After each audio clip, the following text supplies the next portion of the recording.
Hello, everybody, and welcome to Truly Bizarre Radio. I'm your host, Connor Lotz, and today we have our special guest, Owen Atkins. Hey guys. Today we will be introducing him to the strange world of Warhammer 40,000, where in the grim darkness of the far future, there is only war. Now, have you heard of 40K before? Yeah, I've heard of it. Read up on some of the stuff. Played the Space Marine games. Oh, that's cool. Have you played the miniature game itself, or just the video games and all that? I've only played the video games. I've not really played the board game. All right. Have you read any of the books? I've not, but I do know some of the little bits and pieces of lore. I've not fully dived into it. All right. I actually do own a few books myself. I can lend them to you. So let me read the lore primer from the website. It is the 41st millennium. For more than 1,000 centuries, the Emperor of Mankind has sat immobile on the golden throne of Earth. He is the master of mankind by the will of the gods and master of a million worlds by the might of his inexhaustible armies. He is a rotting carcass, writhing invisibly with the power of the dark age of technology. He is a carrion lord of the vast imperium of man, from whom 1,000 souls are sacrificed each day so that he may never truly die. So in this universe, basically, everything's bad. Yeah. Everyone's constantly getting attacked. Yeah, you definitely do not. Any person of sound mind would not want to live in this universe. I mean, overall, it sounds like it'd make a pretty good movie too. Yeah, but given how Hollywood adapts movies, I feel like it would be really bad. Yeah, that's true. You seen the Secret Level episode? Yeah, I have actually. That was a really good one. I've fully watched the series. The Warhammer. I think the Sifu episode for Secret Level was my favorite because I've actually played Sifu, but I did like the Warhammer one. All right, let's hope they release more episodes like that. So, which of the factions would you? So we can either dive into the timeline or the factions right now. You can do whatever I like. I know more about factions than the timeline. All right. So, which faction would you like us to discuss in depth for this episode? Imperium, Space Marines, Mechanicus, Chaos, Eldar, Drukhari, Orcs, Tyranids, Necrons, and Tau. I like the Orcs and the Space Marines a lot. They're probably my two favorites. We'll touch on the Space Marines first, since a lot of people know them, so it'll be easy to talk about. Yeah. All right. Wait for this to load real quick. I know that there's different battalions or whatever you call it. Chapters. No, there's the Fire Salamander Space Marines. Those are called the chapters and their respective founding. I didn't know that's what they were called. I didn't know they were. The Salamanders are part of the first founding.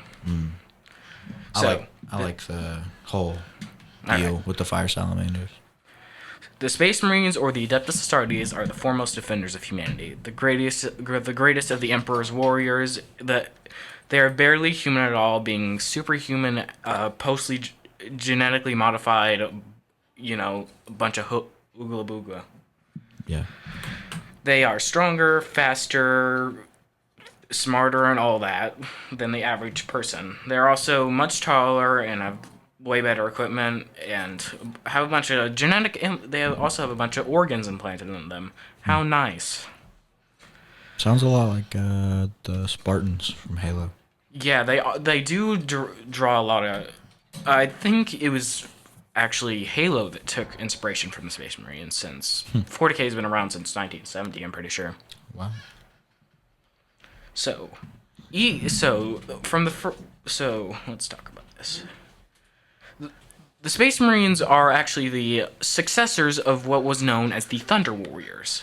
Mm-hmm. Basically, during the Age of Unification, when Terra, basically just Earth, was basically Mad Max, if you've seen that movie. Yeah. And the Emperor of Mankind had to make his own warriors to fight the faction, a bunch of groups called the Techno-Barbarians, in order to unify all of Earth under his banner. But though the Thunder Warriors did eventually go extinct, so it is believed they went through either by battle or more heretically, the emperor killed them all of them off. Yeah. And each Space Marine Legion is divided into chapters, as previously mentioned.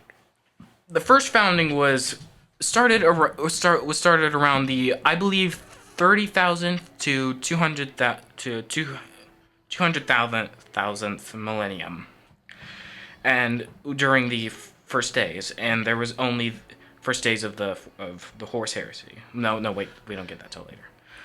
There are first available ones were the first founding. Let me just get that pulled up, and I can read off the first founding. Yeah. The first founding chapters. Can't the orcs, I know we're talking about the Space Marines, but can't, like, the orcs, like, whatever they think becomes real? Yes, that is something we might dive into on an orc episode. But yes, if they think about it enough, it can affect reality in a way. They think that painting their things red makes them go faster, and since they believe that it does make them go faster, it actually does. Much to the confusion of the Mechanicus. That's baller. So the first founding, there is the Dark Angels, the first ever chapter. Their Primarch is Lionel Johnson, and the second one is Lost to Everything. No one knows. Who knows? Well, You were saying the third chapter, Fulgrim, the Emperor's Children. I'm sorry. Mm-hmm.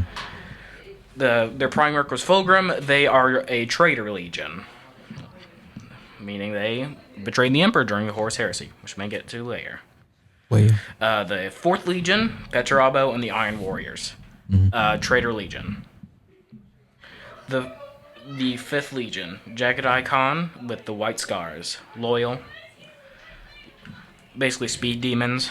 The Seventh Legion, Lehman Russ, the Sixth Legion, Space Wolves, loyal. Rogaldorn with the Imperial Fists as the Eighth Legion. They are loyalists. Their Primarch is believed to be dead, but no one really knows. Gotcha. Conrad Kurz with the Night Lords, Traitor Legion. Primarch is dead. Mm-hmm. The Blood Angels with Sanguinius, Loyal Legion. The Iron Hands with Ferrus Manus, Loyal Legion. The 11th Legion, Lost to Time. The Missing and Deleted.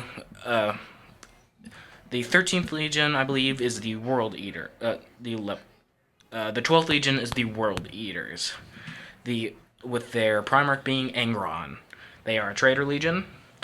And the Blue Boys themselves, the Ultramarines, with their Primarch Rabute Gilliman. They are a Loyal Legion. The Death Guard with Mortarion, the Traitor Legion. The Thousand Sons with Magnus Red, Traitor Legion. Yeah. Horus Lubrical himself with the Sons of Horus, Traitor Legion. Lorgar with the Word Bearers, Traitor Legion. Vulcan with the Salamanders, the one you mentioned before, loyal. Corvus Corax with the Raven Guard, loyal. Alfarius Omegon with the Alpha Legion. They were initially believed to be traitor because they betrayed the Emperor during the Horus Heresy, but nowadays their alliance is kind of iffy. You keep mentioning the Horus Heresy. What is that?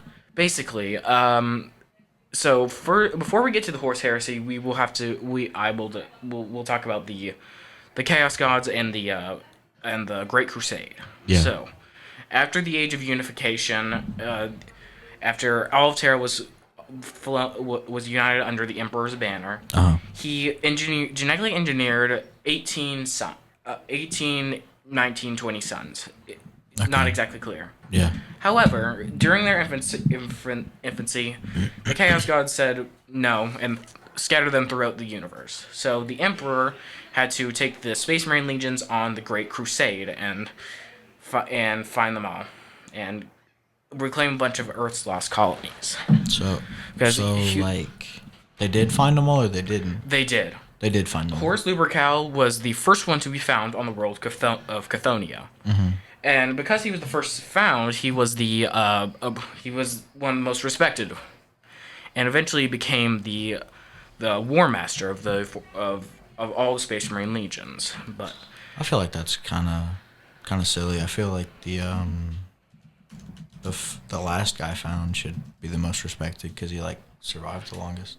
yeah, but he had the first one had like the most battle experience because they found everything. Yeah, that's true. They went through a lot. That's really true. Now, after most of man You can keep talking. after all the Primarchs were found and humanity had gotten a lot of their lost colonies back. However, the sons of Horus and Horus Lorbekow himself Yeah. got a little silly. So basically, what happened was that there is this high chaplain in the Wordbearers Legion called Erebus. He is secretly a servant to the Chaos Gods, basically evil gods. Okay. Yes. I mean, There's pretty self-explanatory. Yes. Chaos. There are 4 Chaos Gods right now: Nurgle, Slaanesh, Khorne, and Tzeentch. Magic, bloodshed, excess, and decay and disease.